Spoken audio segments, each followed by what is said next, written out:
ready to cry them fucking tears. Cry for me, baby. Cry for me!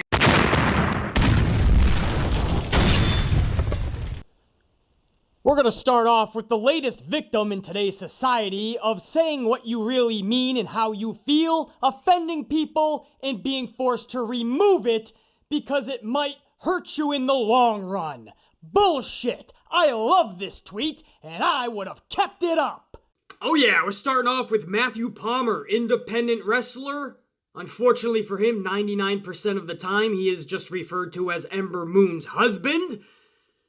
But he took to Twitter, to social media on Monday when Ember Moon was tagging up with Ronda Rousey to take on the Ultimate Wrestling team of Tamina Snuka and Nia Jax. Doesn't get better than that. Oh, fuck.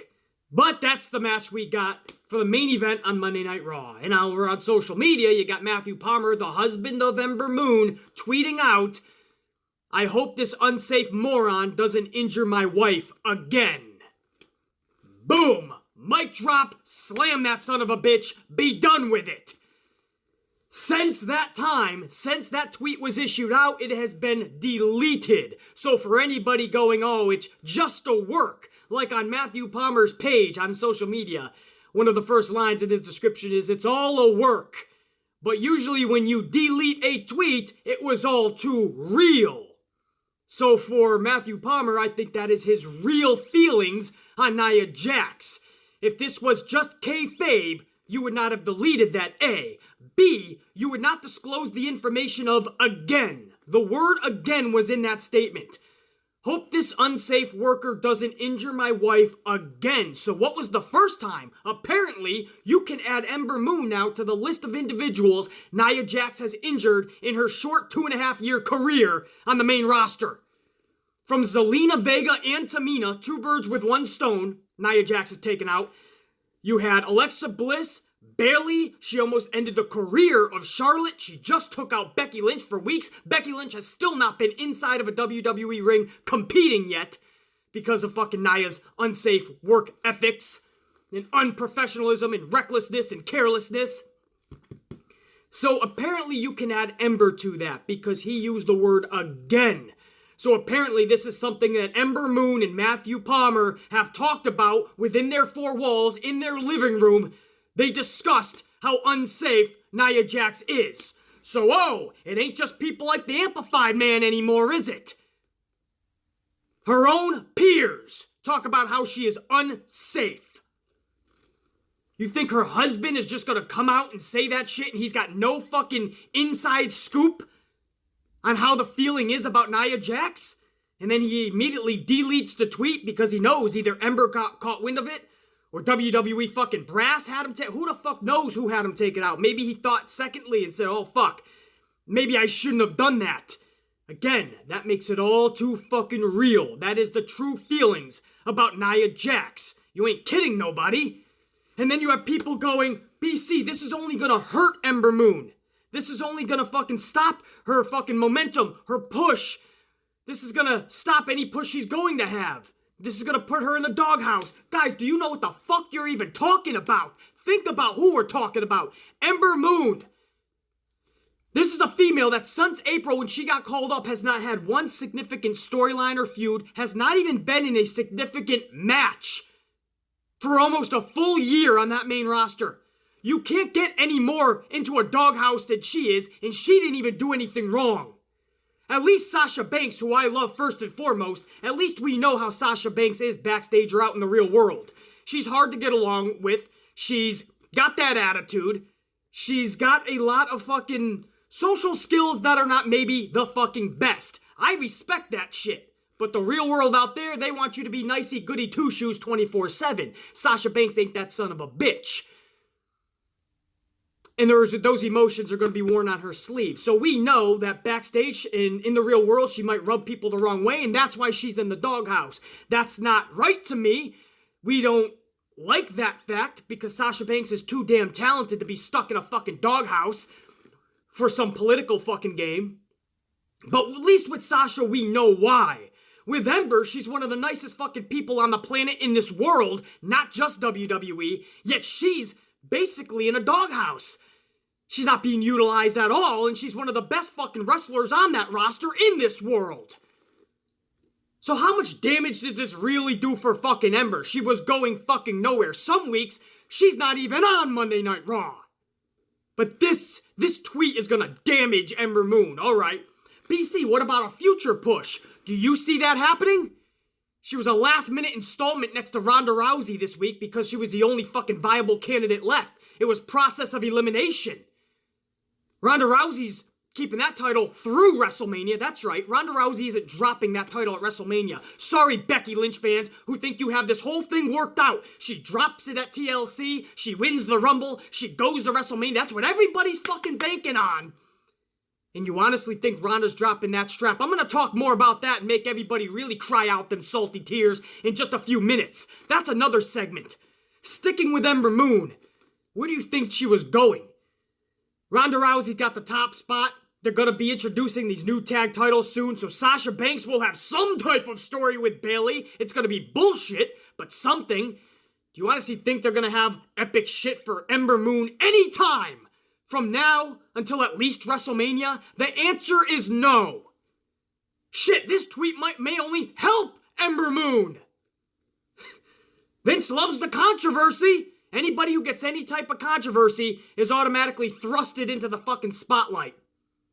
The thing with Peyton Royce and Dave Meltzer, and a week later, Peyton Royce is picking up wins when she was just a jobber beforehand and afterhand. But at the time of the controversy, and Meltzer talking about her weight supposedly, she was now thrusted into singles matches and winning. Xavier Woods and this whole fucking controversy with the fucking entitled idiots line that he called fans that complain, and all of a sudden he's on a fucking one-on-one match, triple threat, but it ain't Big E, it's not Kofi, it's Xavier front and center on Tuesday. Nia Jax busts open Becky Lynch, takes her out of Survivor Series and out of competition for at least a full month, and Nia Jax is getting a fucking nuclear heel heat push. This may just help Ember, but who the fuck knows? But I promise you, this ain't gonna hurt her any more than her booking has already hurt her, than creativity and Vince McMahon have already hurt and failed her. Ember Moon is already as fucking low as it can go, and it's bullshit. At least her fucking husband speaks up. Ember Moon's social media, if you go on it, she's just talking about playing video games with Xavier Woods. And that's why I absolutely love Drew McIntyre in that promo that he cut Monday, and talking about how when he got to the main roster, everyone's just playing video games and they're complacent and everyone's just cozy with their spot.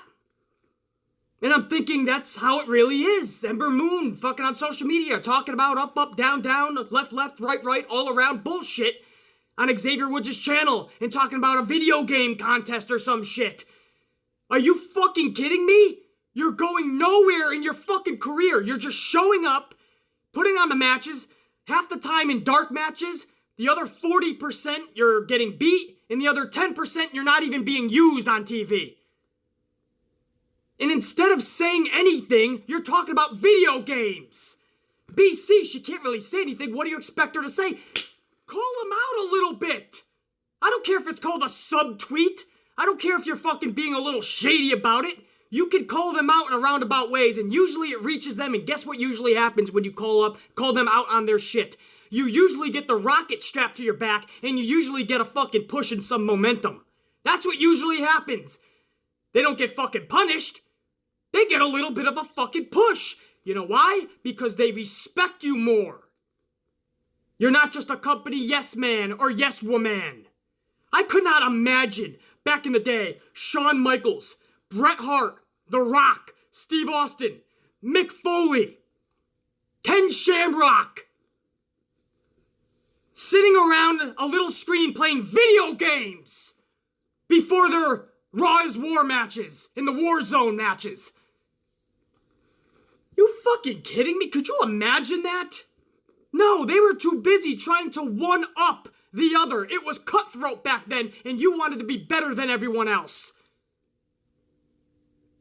You call it fun, and they're just playing video games. They're traveling the world. They travel. They're away from their families. They work hard at night. Let them play video games all day. That's cool. I get it. I hear you. You call it fun, and they're just having fun. I call it complacency.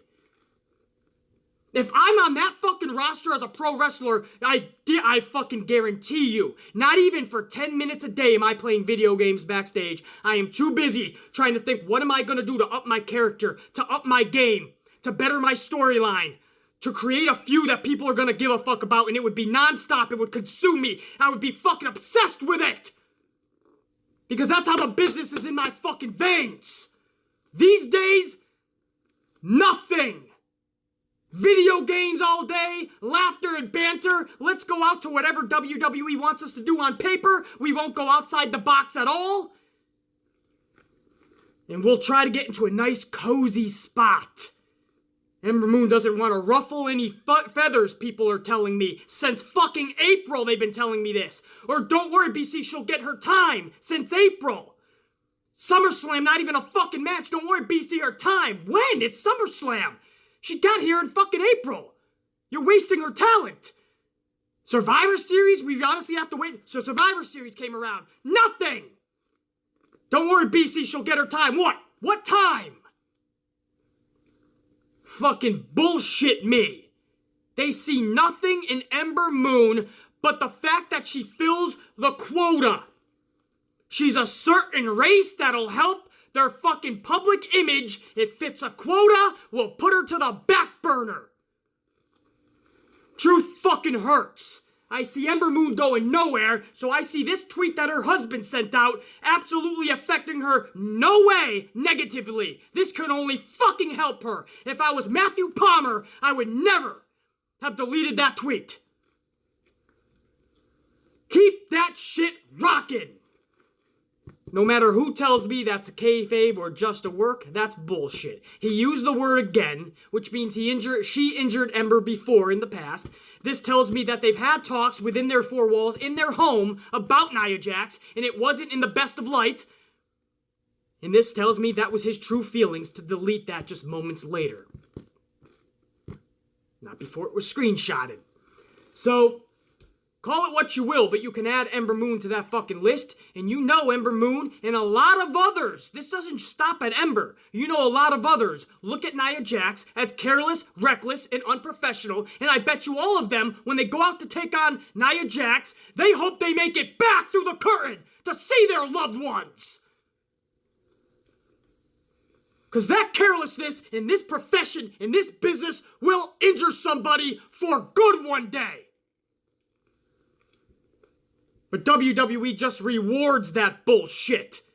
Capitalize on some nuclear heat. Let's not take her off the road and get her fucking trained. Let's capitalize. Because that's what you do when somebody is careless and reckless. Matthew Palmer, no! You should never apologize for that shit. Let's move on. Let's make some people cry right about now. More so than I already did earlier in the week. BC, it's really quite simple. Becky drops the title at TLC, wins the Royal Rumble, and then takes on Ronda Rousey to grab her strap at WrestleMania. See? It was a blessing in disguise.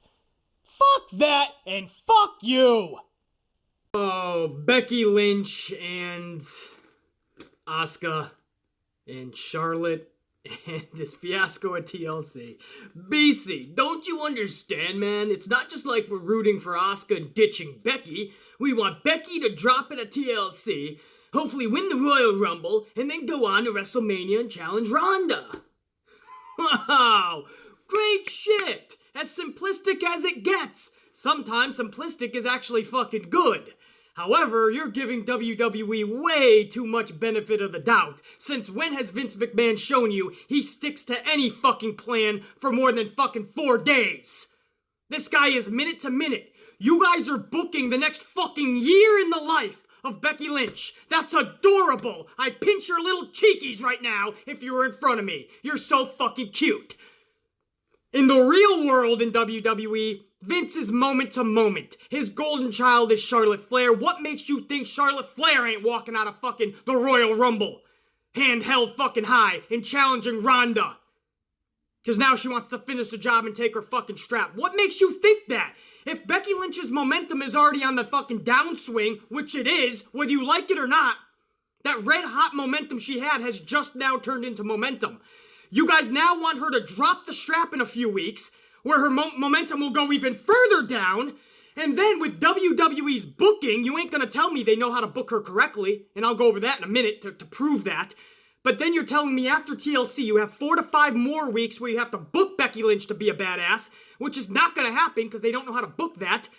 So she drops the title, then 4 to 5 more weeks of bullshit booking. By that point, Becky Lynch has lost all fucking steam. Asuka now has the championship, so she's getting way more fucking cheers than ever before. Charlotte Flair is going to continue to be the half-halfer. You're telling me Becky Lynch is not going to be middle of the pack again, or maybe slightly above, but that momentum will be shot. So you're telling me you're hoping that a Royal Rumble victory will get it all back, and Becky will be on top of the world again after the Rumble, and she'll pick Ronda, and then we have 4 more months, the rest of January, February, March, into April, to finally do that match. A match that is going to be shadowed by 9 to 10 other big matches because it's WrestleMania. And on top of that, Becky Lynch is not defeating Ronda Rousey for that strap. If you guys think that, you're even more adorable than I ever fucking thought possible. And a hell of a lot more stupid than I ever gave you credit for. Becky Lynch is not walking into Mania and grabbing the strap off of Ronda. If you think Vince McMahon's one person to beat Ronda Rousey is Becky Lynch, you got another thing coming. This is supposed to be Charlotte Flair from the beginning for Vince McMahon. The whole reason she beat Asuka in the way that she did at Mania last year. This is setting up another Charlotte-Ronda Rousey match at some point anyway, most likely at WrestleMania. Hate to burst your fucking bubble, but even if you got your dream scenario, dream scenario, I have no fucking clue how. Let's have her drop the title right after injury. A horrible fucking title reign. And then we'll try to counter that with a Royal Rumble victory, right? So that'll cancel out. And she'll go to WrestleMania against Ronda. Yeah! Where she'll fucking lose. Yeah! So was it worth it? Or would you be like the Amplified man? Just give me that match at Survivor Series where what Charlotte did to Ronda was supposed to be fucking Becky Lynch. Becky Lynch's stock would have been raised even more. In the future, you could do Ronda and Becky again too when the time is right. But now you're developing this fucking fantasy sequence which might actually come true. Absolutely. I mean, that's the fucking most simplistic way you could go. Becky drops it, she wins the Rumble, and she goes to Mania. People are telling me that like I don't have a fucking clue that that's a possibility in the most simplistic way. Everybody knows that. That's the first thing we all thought of. That doesn't mean I'm on board with it. People are upset because I'm not on board with that. Becky drops it at TLC, she wins the Rumble, she goes on to WrestleMania. That sounds fucking beautiful. I win the lottery. I become the biggest fucking superpower in the entertainment world. I take over the fucking world. The Rock is now below me. I'm a multi-fucking trillionaire. I got 10 mansions. Fucking different countries, a different mansion. I got 17 beautiful fucking Playboy model wives. That's fantasy booking in my life. I love it. I just planned my whole life out. You ain't Vince. You don't know how this guy thinks.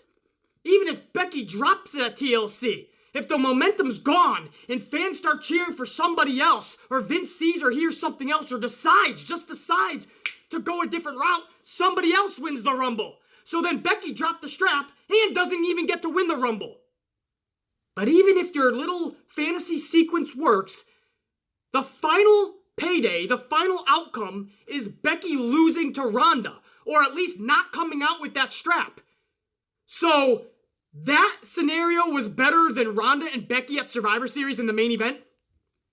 How do you fucking figure that? We could have got Ronda and Becky at Survivor Series main event, and then Becky's stock would have been even more fucking impactful, more fucking mega superstar status, And then she would have went to TLC, she would have fucking kept her title at TLC and had an actual badass title run while being a legit badass and keeping momentum. Instead, Nia Jax fucking cracked her skull open and the rest is history. Bad booking followed and her momentum fucking slid. But you all think you have it figured out and this is gonna be the best thing for Becky. I'm already hearing a response from those crowds not as hot as they once were for Becky Lynch. It's just a fact. The momentum is no longer red hot. So you expect me to believe that they can carry this on another 5 to 6 months? How the fuck? And you're telling me Becky Lynch dropping the title, that's gonna get some of that momentum back? No, you're gonna have to lean on, and I mean heavily lean on, good booking.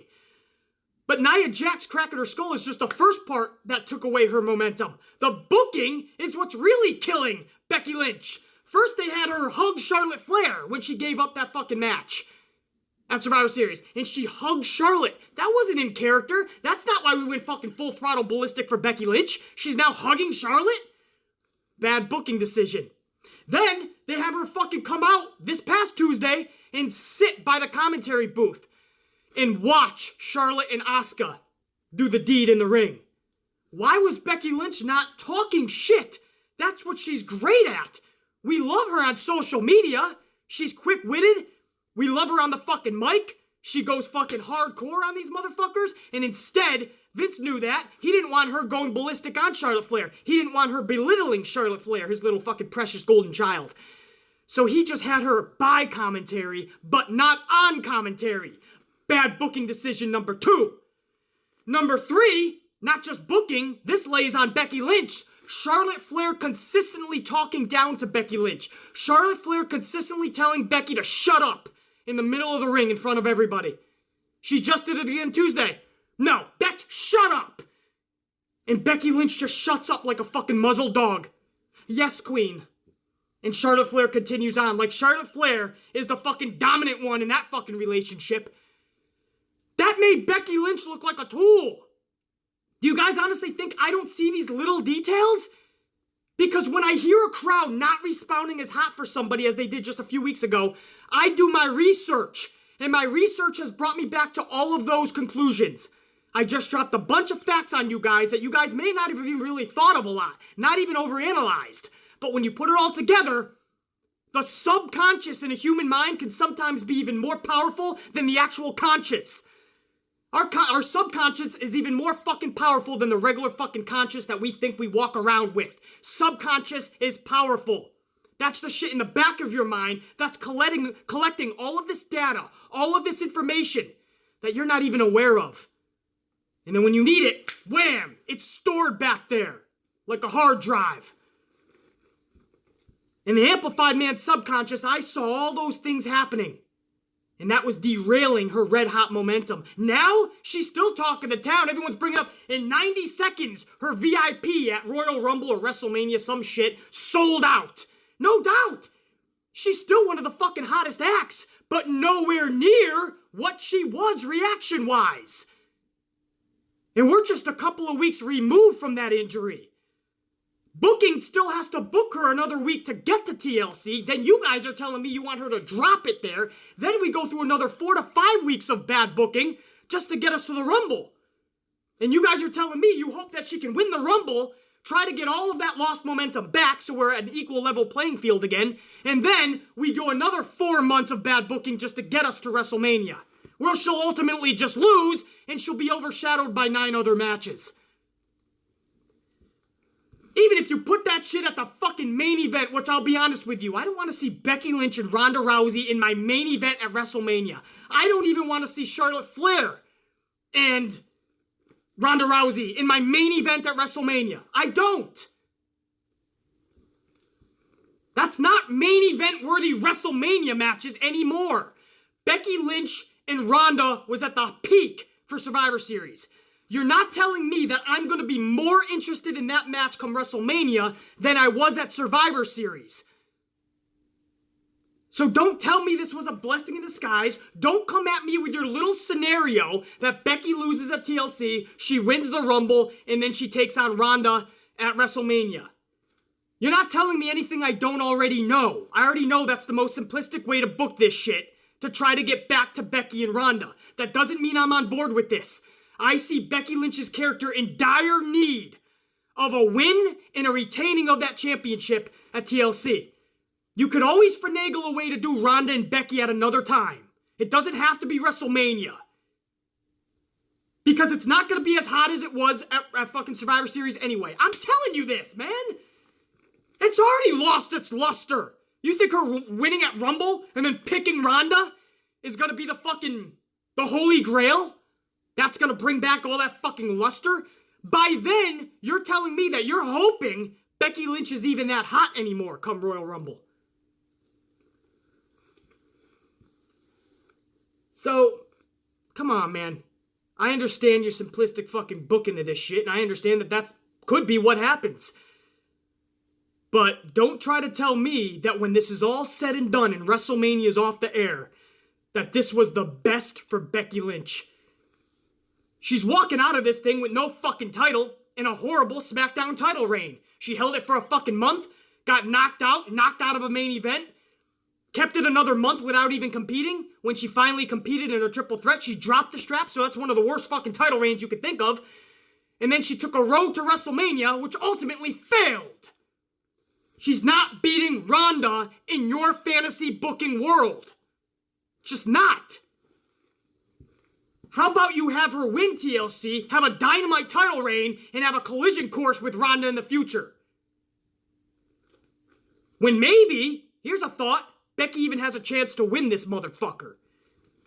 Becky Lynch and Ronda Rousey at WrestleMania, to me, is a mid-card match. And again, Becky ain't walking out with Ronda's strap. By then, booking will be so fucking bad for Becky, just like they are for everyone. I bet you Becky hasn't even had that same regular momentum by WrestleMania. Asuka won the Royal Rumble. She had no luster afterwards. Nobody gave a fuck. You can blame that a little bit that Ronda Rousey debuted that same night, moments later. But it wouldn't have mattered. The booking 2 weeks, 1 week after Royal Rumble, if it's bad, people forget about the fucking Rumble. So then you just are stuck with Becky and her character for 3 months, right? Rest of January, February, March into April. Almost 4 fucking months. You're stuck with just trying to build Becky up as a reputable challenger to Ronda, which we know she is, but booking has to show that. Well, fuck! A few weeks on the IR list, the injured reserve list, and Becky's being booked like trash. And if she gets told to shut up one more time and just eats that shit and doesn't say anything, she's not doing herself any favors. You don't have to like what I'm telling you, but it's a fact. Becky Lynch's momentum is going downward spiraling. Dropping the title at TLC and hoping for a Royal Rumble victory? Hoping that Vince McMahon stays true to his word if that is the case? Good luck with that, man. We'll see in fucking March when this thing is all said and done. I'm not fucking holding all my eggs in that basket. I'm not fucking giving Vince and WWE the benefit of the doubt. Fuck no. Right now, Becky Lynch needs to fucking some good booking.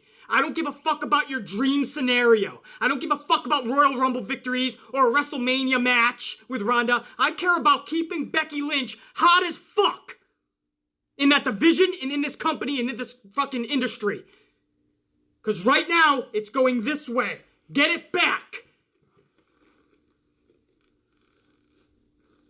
BC, relax. She'll drop it at TLC, but maybe a victory at Royal Rumble and then the path to Ronda. Wow. Because their booking told you that's going to be fucking epic. I could have saw that shit at Survivor Series. Now I'm going to wait 5 more fucking months to be on a card that has 10 other fucking gigantic matches. Keep that shit. No, I don't apologize for making people salty when I said Becky Lynch needs to win that match at TLC. Because I'm not future booking for you guys. I would love to fucking do that, but I live in the real world. That's why I don't play fantasy football. I live in the real fucking world. I know how Vince McMahon works. Vince McMahon can have fucking scratch out plans for 6 months in the future, scratch out plans for WrestleMania, but he changes them every fucking minute of every fucking hour of every fucking day. It's how he works. Meanwhile, you guys are giving him a pass. Oh, it's all good. It's all good. Becky will be fine. WrestleMania. Fuck out of here. Then you don't know Vince. You don't know how WWE operates. Even if that was the plan as of today, Vince will change that in a heartbeat, and don't be surprised if it's Charlotte Flair in there with fucking Ronda. And Charlotte might actually take the strap from fucking Ronda because that's Vince's other golden child. No, I don't apologize. We'll see how this all fucking unfolds. And I assure you, when this is all said and done after WrestleMania, you'll come back to this channel and you'll say, Amplified Man, fuck, you were right again. Becky's in the fucking doghouse. Becky's momentum is nullified. What the fuck did they do, BC? And I'll bring you all the way back to where it all began right before TLC. And we'll go through the story of how this all went tragically wrong. No, I don't apologize. Let's move on, shall we? You guys want to hear a joke? Xavier Woods walks into a room. That's it. That's the joke. Xavier Woods is a joke. This clown calls other people entitled infants, yet, if he looks in the mirror, who's the fucking infant? Oh, Xavier. I gotta talk about this shit again because it is No, I Don't Apologize, and it's about all the tears that I made people cry within the last fucking week. So that's the video is based on. We gotta talk Xavier again. And the people that come to his defense, again, it's adorable. BC, he's trying to stick up for the company. What do you expect him to say when he's questioned about fans that react negatively to the product? What do you expect, BC? You're right. You're a light little dipshit. That's the fucking way I would handle it. I would call people entitled infants and insult them. That's one way to do it. Protect your company, insult your fans, the people that pay the fucking money. I got it. I see how you would go. I see how you would maybe no. Maybe try something different. I'm gonna throw something at you, little dipshit, and you tell me if maybe this would work a little better. Maybe you handle it in a way that doesn't insult your fans.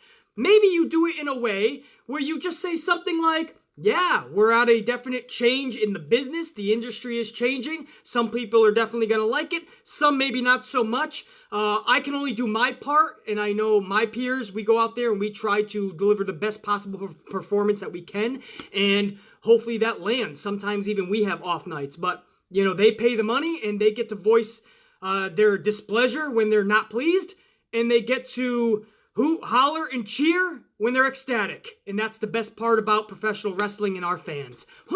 There's one way that came off the top of my head. Wow, pretty cool, right? Nobody got insulted, you protected your company, and you look like a class act. Or you could just call people entitled infants when you're the one that plays video games all day, and when you go out to your fucking job, you throw pancakes in people's face and you blow on a trombone in your little tights. But we're the entitled infants. So you got people going, how do you expect him to handle it? Maybe a lot better than he did. And I'll go one better for you. I'll do you one better. People that complain, right? We shouldn't complain as much. We shouldn't be as negative with the product. But when you look at the facts, and you know I like to deal in facts on this channel, not just opinions. I like researched facts. You look at the attendance at these shows. They have dropped down drastically. Now, the big reasoning is supposed to be because people are now watching more at home and not going out. So then you look at the ratings, which just like the attendance live has also dropped to the point where this past Monday and Tuesday is one of the lowest shows ever recorded for Raw and SmackDown in the ratings. So they're not showing up. They're no longer watching on fucking TV. So then you keep coming up with excuses. Well, now it's different platforms. People are now DVRing, they're Huluing, they're on their phones. Absolutely correct, by the way. But when those numbers and fucking metrics come out, it shows that it is not captivating in any way, shape, or form. It is not actually making up for the audience that was lost in the ratings on television. So if those metrics are not adding up on your phone, on your laptop, DVRing, Hulu, whatever the fucking place, here on YouTube, If the metrics aren't adding up with the lost viewership on television, then where did those people go? Those are the same people not showing up at the live events now. Not just live events, by the way. Those are always fucking, a lot of the seats are not fucking filled. But at Raws and SmackDowns, it's gotten to the point where it looks like nearly half the fucking arena is now fucking totally empty. To the point where you can't even have fun when you're at the live event because you're at a place where you're thinking, is this even the place to be? At home, you hear the crowd, it's contagious, and when it's not as fucking raucous, you ain't getting into that shit. So every metric you can think of is down in WWE. But we're the bad guys for complaining about it. The amplified man is being the fucking boogeyman, the bad guy, the asshole, because I'm calling them out on their horrible product. But when it's all said and done, and you see the photos of the empty arenas at Raw, and you see the fucking ratings drop, and you see the metrics for DVR, and you see the metrics for the fucking Hulus and the YouTubes, and they're not making up that audience of that lost viewership on television and those ratings, and when it's all said and done, the amplified man was right all along. So I'm not supposed to bitch, moan, complain, and be negative when I'm right. I was right the whole time. If the ratings were fucking not even on an incline, but if they were just steady, if the fucking Monday Night Raw and SmackDown shows were at least sold out, or at least 90+%, mostly, I would not fucking complain. I would leave this fucking channel if that's all I was about. If all I did was complain and the ratings were actually pretty fucking good, and the fucking attendance is pretty fucking good, and the storylines and everything's fucking good, business is good for the fans, I ain't complaining for shit. You think I want to do this? Drop years off of my fucking life? No. So Xavier Woods is wrong in every which way possible in his statements. He has no leg to stand on.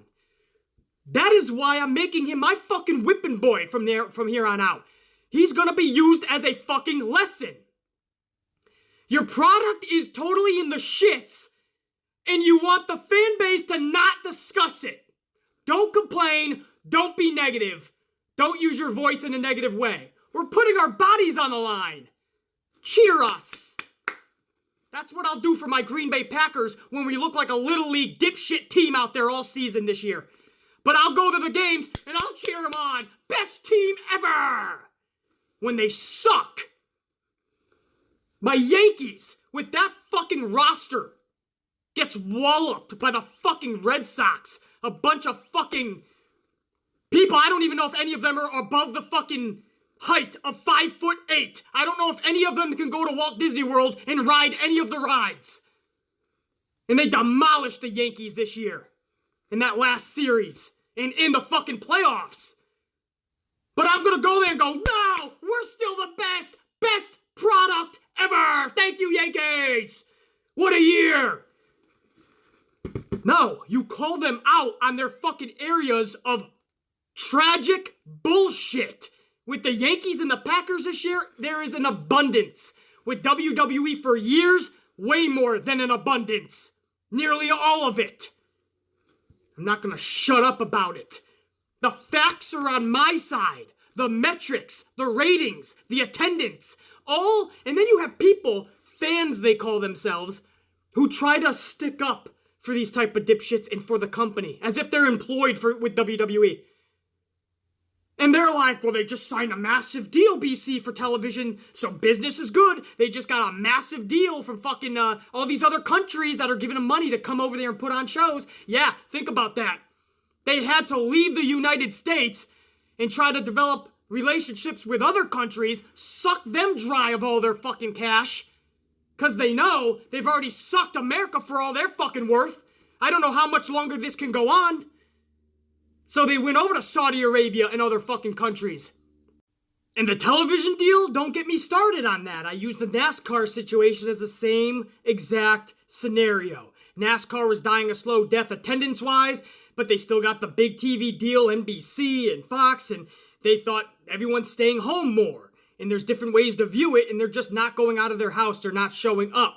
But we could still pull them in other ways. That's what they thought. So they signed them to that deal. The ratings continue to sink, and then the metrics came out for the interweb, and they saw that, no, the audience was dying in every area. That's what Fox is soon going to find out for WWE. It's the same fucking thing. And I promise you, if the product doesn't change around fully, this is the last big TV deal that Vince McMahon will see in his lifetime, surely, and maybe even in the company of WWE. That's how drastic this is. So we're complaining, we're bitching, we're being negative for many fucking reasons, Xavier and company, and dipshit fans that try to offend the bullshit that comes out of these fucking pro wrestlers' mouths. Especially if they honestly believe what they are fucking spewing. The reasons are, the main one, we're trying to save the business, the profession, the industry, the company that we love. I'm not gonna shut up because there's too much on the line. So you can fuck off. No, I don't apologize. Moving on. Oh, my smiley, bubbly Starbucks people, I love you guys. You make my coffees and you make the Amplified Man amplified. Many times a day. But Cassandra, I got a bone to pick with you. Yes, finally, in the final 2 minutes that I have in this program, I just want to say, Cassandra, Starbucks, First Avenue, we love you. It's like Nia Jax. There's no hate, there's no shade up front. We can love you, but if you suck at what you do, you should not be doing it. Cassandra, every day I see you nearly, sometimes 6-7 times a day, that one location. Day after day, week after week, month after month, we go through this shit. It's BC. It's not DC. I'm not a fucking Marvel comic book. It's not PC. I'm far from politically correct. That's not my name. Hi, I'm politically correct. No, it's BC. B.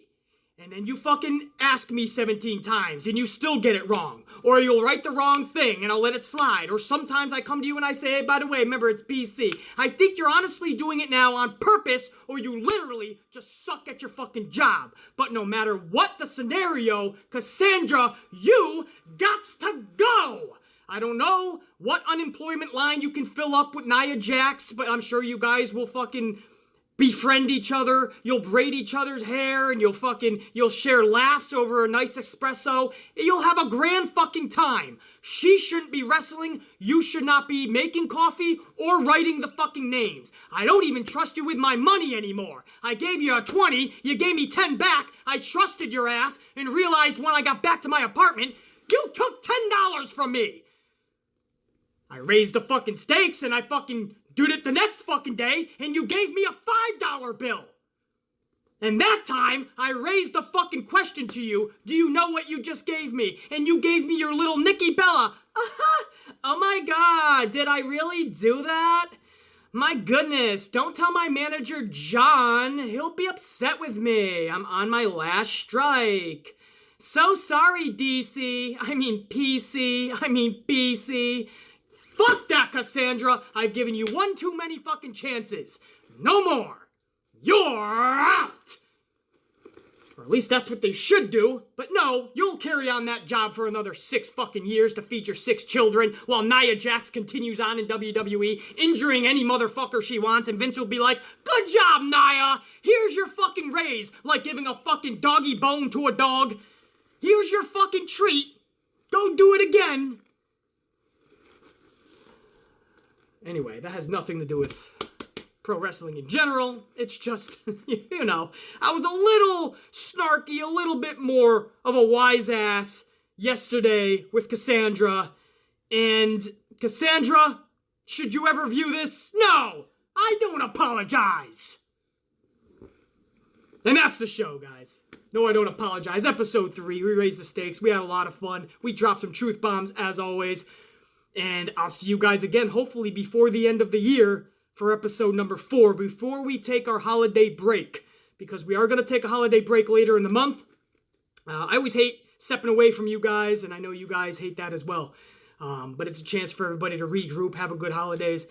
a good Christmas and fucking regroup and all come back, reconvene in January. But what I would like to do after TLC is have another episode 4, one more before the end of the year of No, I Don't Apologize. And because I'm always making people salty, I'm always making people cry, I'm always pissing people off, I'm always the bad guy, the asshole, the boogeyman on YouTube, the most controversial motherfucker, I'm sure there's going to be plenty to not apologize about. The Amplified Man, much love, respect, guys. For now, your boy's out. Check you.